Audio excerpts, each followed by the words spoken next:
Nu er det jo sådan, at hun selv klarer det hele, og hun har jo den frihed, der skal til, ligesom alle andre unge mennesker. Jeg hedder Frederikke. Jeg er 14 år gammel og har en storesøster på 16 år. Jeg bor i Lynge og går i 8. klasse. Til hverdag så kan jeg godt lide at spille tennis, og jeg er på internettet, på Facebook. Og så kan jeg godt lide at bage, og så kan jeg godt lide at være sammen med mine veninder. Før vi begyndte at bruge peristin, der havde Frederikke tit kvalme, og hun var oppustet og var sådan lidt utidig på en eller anden måde, ligesom om hun ikke havde det så godt. Og fandt vi ud af, at det var fordi, at hun simpelthen var forstoppet.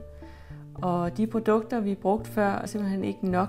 Nogle gange så havde hun ikke lyst til at spise, og også det, at hun kunne ikke spise alt mad, sådan noget med hvidt brød og den slags der. Det var ikke særlig godt for hende, og hun skulle også drikke en masse væske, for ligesom at blive ved med at holde gang i tarmsystemet. Og derfor så var det også svært, når man nu er barn, vi skulle planlægge meget mere. Fordi hun var afhængig af, at jeg enten hjalp hende på toilettet, eller at hendes far hjalp hende på toilettet. Og det gav jo en begrænsning i hele ens hverdag for hende, at hun hver anden dag i hvert fald skulle være sikker på, at hun skulle være hjemme.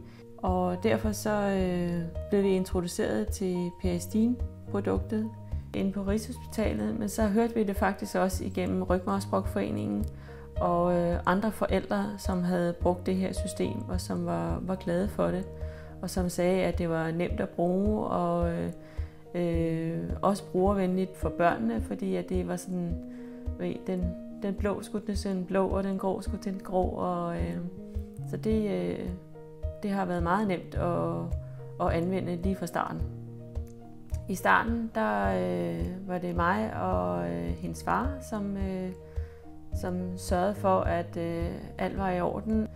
Men for da hun var 11 år, der har hun selv sørget for det, lige fra start til slut. Og det er også ved den alder, man skal sige, at der skal man ikke være inde hos sit barn på toilettet. Det skal være en privat ting. Ved at bruge peristin, der har Frederikke fået mulighed for at kunne komme ud og overnatte. Så Frederikke har jo ingen begrænsninger med at kunne tage på lejrskole eller overnat hos veninder, eller sågar være ude at sejle i flere dage med en veninde, eller der har slet ikke været noget. Så det giver en vis frihed, og det er nok mest friheden, det handler om.